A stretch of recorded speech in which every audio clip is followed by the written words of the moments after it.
Manchetes à parte, vamos para os fatos quando vistos para além do aparente e das vendas. Quem acompanha de perto a geopolítica e a diplomacia dos grandes percebe e percebeu. A princípio, a visita de Bolsonaro a Putin foi bom contraponto à rendição incondicional de até então. Rendição do governo Bolsonaro e militares e, por consequência, do Brasil às ordens e desejos dos Estados Unidos. Fora isso, e alguns espelhos a mais, a visita de Bolsonaro a Putin colecionou camadas de humilhações. Vamos a elas, começando pelo histórico de negacionismo bolsonarento à Covid, motivo para espanto, desprezo e zombaria do mundo. O desmonte às bravatas negacionistas do presidente do Brasil começou com uma determinação tornada assintosamente pública. A determinação: Bolsonaro teria que provar ter feito 5 testes Covid antes de encontrar Putin. Determinação para Bolsonaro, que impôs 1 século de segredo a respeito de sua ficha médica sobre Covid, vacinação ou não, etc. Seguiu a humilhação. No voo para Moscou já havia sido feito mais um teste, teoricamente o 4º. O teste final foi feito já na Rússia. Na manhã da quarta-feira, no Hotel Four Seasons, onde a comitiva se hospedava. Isso pouco antes do encontro com Vladimir Putin. Esmiucemos os contornos do roteiro de humilhação. Dias anteriores, o esquenta da nova Guerra Fria. O primeiro-ministro da Alemanha, Scholz, e o presidente da França, Macron, se recusaram a fazer testes. Na linguagem dos simbolismos e aos olhos do mundo, o gesto de ambos significou: Putin, nós não confiamos em você. Putin devolveu, também simbolicamente, metendo enorme mesa e distância entre ele e os 2 convidados que recusaram os testes. Assim, também simbolicamente, Putin respondeu: Scholz, Macron, eu não confio em vocês. A desconfiança em relação a Putin havia sido exposta pela imprensa mídias afora nos dias anteriores. Disseram as manchetes: recusaram fazer o PCR, o teste, para evitar que russos e Putin investigassem o DNA de Macron e Scholz. Puro jogo de cena, simbolismo para câmeras, telas, teclas e multidões.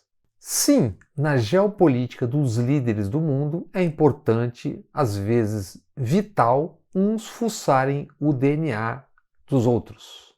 A depender da descoberta do revelado, se pode saber, por exemplo, se um líder tem problemas graves de saúde. Se quem está fechando um acordo com você estará vivo para cumpri-lo mais ou menos por quanto tempo? Washington, a capital, 13 de setembro de 1993. Yitzhak Rabin por Israel e Yasser Arafat pela Organização para a Libertação da Palestina, a OLP, reunidos com Bill Clinton, presidente dos Estados Unidos, para assinar histórico acordo. De um lado, Israel passava a reconhecer a OLP como representante legítima dos palestinos. De outro lado, a OLP reconhecia o direito de existência de Israel. Naquele encontro, consta que nos banheiros da Casa Branca foram recolhidas amostras de DNA dos 2 líderes, de Arafat e de Rabin. Por quê? Porque os Estados Unidos queriam saber da saúde dos garantidores do acordo, em especial saber da saúde de Yasser Arafat. Os líderes que assinavam o acordo seguiriam existindo por pelo menos mais algum tempo? Arafat morreu 11 anos depois, sob suspeita de lento envenenamento por parte de serviços secretos de Israel. Yitzhak Rabin foi assassinado 2 anos depois.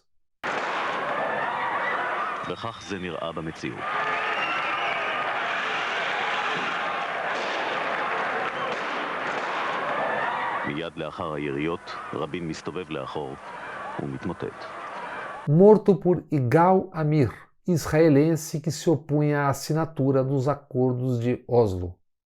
Dito isso, lembremos. Como Bolsonaro testou em Moscou, os russos têm seu DNA. A levar em conta a prole, se um dia forem liberados experimentos genéticos, não se pode dizer que o mundo dormirá tranquilo a partir desta quarta-feira. E apenas para provar essa encenação dos testes como parte dos jogos de poder via simbolismos. O DNA pode ser extraído, obtido num simples fio de cabelo ou num copo d'água que tenha sido usado. O noticiário sobre testes de Covid em meio a esse esquenta para a Guerra Fria é parte da encenação, parte dos jogos simbólicos. Tornar pública e repisar a exigência feita a Bolsonaro foi mais uma camada de humilhação. Pena que mundo adentro pouca gente soube destas camadas todas. Em grandes mídias europeias, a visita de Bolsonaro a Putin praticamente inexistiu. Após a conversa de shows com Putin, um jornalista da rádio France Info analisava: hoje Putin teve reunião com um último líder ocidental antes de eventual conflito. O último líder, shows. Ou não consideram Bolsonaro um grande líder ocidental ou o tem como irrelevante. Em conjunto, os discursos de Putin e Bolsonaro depois da conversa, depois do encontro, soaram como cacofonia. Putin lembrou a escola do balé Bolshoi, fundada no Brasil em Joinville, Santa Catarina, no ano 2000. Na língua bolsonarenta, balé é coisa de maricas. E arte, cultura, é coisa para ser avacalhada em nome da nanopolítica. É entregar instituições formais da cultura para Regina Duarte, Mário Geladas Frias ou Goebbels Alvim. Putin citou o tradicional receituário, mesmo que sempre citado e nem sempre seguido. Os nossos países defendem a formação do mundo multipolar com base no direito internacional e papel central coordenador da ONU. Com isso, temos firme compromisso aos princípios de multilateralismo, resolução de conflitos por meios diplomáticos e políticos. O ex-chanceler Ernesto e o antiglobalismo foram a política externa de Bolsonaro e militares por mais de 2 anos de governo, e a negação quase absoluta do receituário exposto por Putin. Vejamos ainda antes da posse de Bolsonaro, 29 de novembro de 2018, quando Bolsonaro recebeu, no Rio, um dos vendedores de intervenções e guerras dos Estados Unidos, John Bolton, serviçal de várias gestões republicanas na Casa Branca. Naquele dia, Bolton foi a Bolsonaro vender literalmente a inexistência da ONU. Inexistência do poder da ONU. O poder único e imperial seria os Estados Unidos da América. Bolsonaro, que já havia comprado, referendou o discurso, das continências à bandeira norte-americana ao capachismo. No discurso em Moscou, Putin se solidarizou com a centena de mortos na tragédia em Petrópolis. Tragédia essa fruto do habitual e criminoso descaso. E Bolsonaro respondeu a Putin citando Petrópolis e lamentando: lamento do mesmo cara que tantas vezes no curralzinho do Palácio da Alvorada ou em alguma live debochou. Você vai para casa, quando você tiver lá, falta de ar, você vai para o hospital. E daí? Lamento. Quer que faça o quê? Eu sou Messias, mas não faço milagre. Chega de frescura, de mimimi. Vão ficar chorando até quando? Eu estou com Covid. Quantas, tantas vezes buscou ridicularizar, diminuir a dimensão do seu genocídio Covid, contando, claro, com a omissão ou cumplicidade de militares que com ele desgovernam. Em resposta a Putin, Bolsonaro citou o G20, aquele agrupamento das 20 nações mais ricas da Terra. No dia seguinte, Bolsonaro voltou a encarnar a si mesmo nua e cruamente. Esteve na Hungria com o primeiro-ministro Viktor Orbán, para quem recitou lema dos primórdios do fascismo: Deus, Pátria, Família e Liberdade. A Hungria não está no G20, mas não precisava Bolsonaro chamar o país de pequeno grande irmão. Bem, no último encontro do G20 na Itália, assistimos líderes mundiais em rodinhas num canto a conversar, Bolsonaro no outro canto a puxar papo com os garçons. Volturi, família Pardini, duas famílias,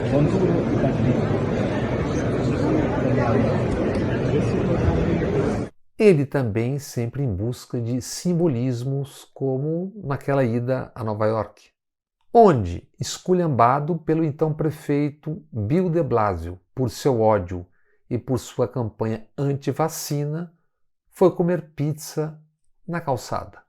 Imagens depois empurradas para milhões e milhões de nécios. Via as lixeiras virtuais controladas pelos filhos, gabinetes do ódio, et caterva. Porque afinal é preciso alimentar os seus, quero dizer, os dele. Com leite condensado no pão, farofada, racismo, misoginia, homofobia, odes à ignorância orgulhosa de si mesma.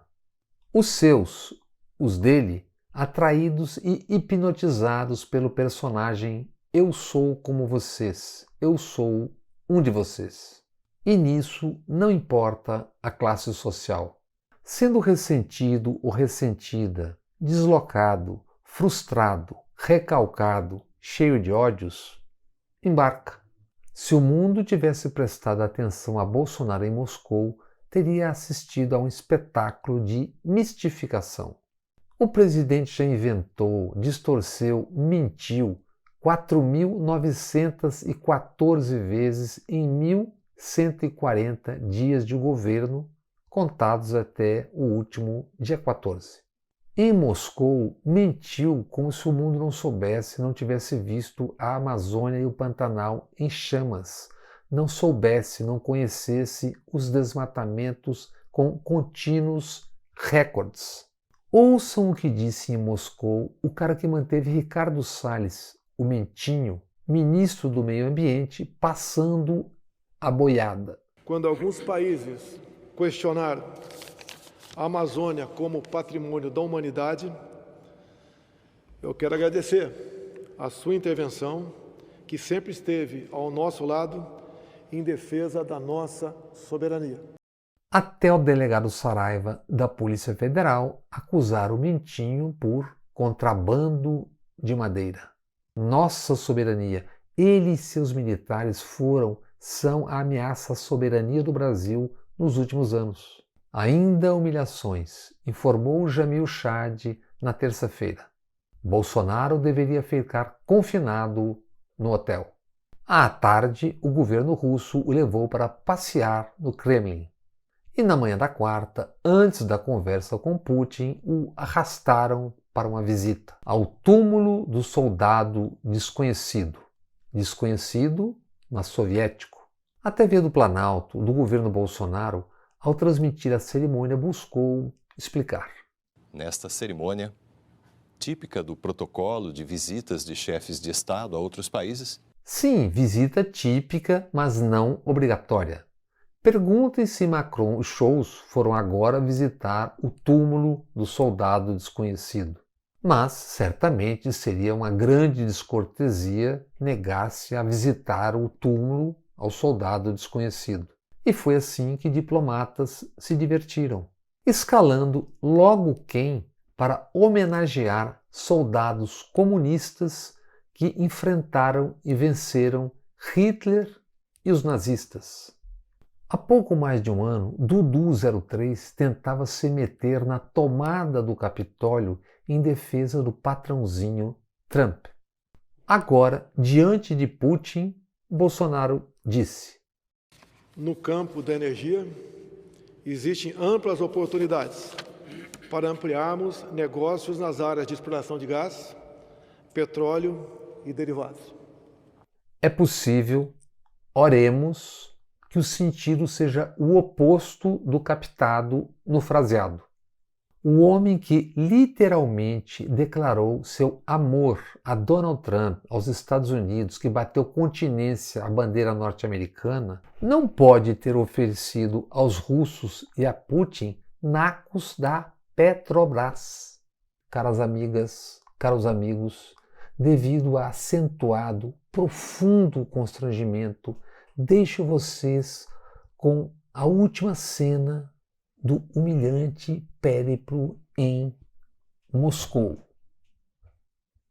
Mantivemos a nossa agenda, por coincidência ou não, parte das tropas deixaram a fronteira e, pelo que tudo indica, uma grande sinalização que o caminho para a solução pacífica se apresenta no momento. Voltei, porque nesta quinta-feira, Putin, Biden, Macron, Scholz, líderes da Europa devem estar ligando para Bolsonaro e implorando por sua volta à Rússia. Niki que o Messias deixou Moscou, a Guerra Fria voltou a esquentar. Putin expulsou Bart Gorman, o número 2 da embaixada norte-americana na Rússia. E Biden voltou a falar em escalada para uma guerra. Vai nessa, Jair. O mundo precisa de você.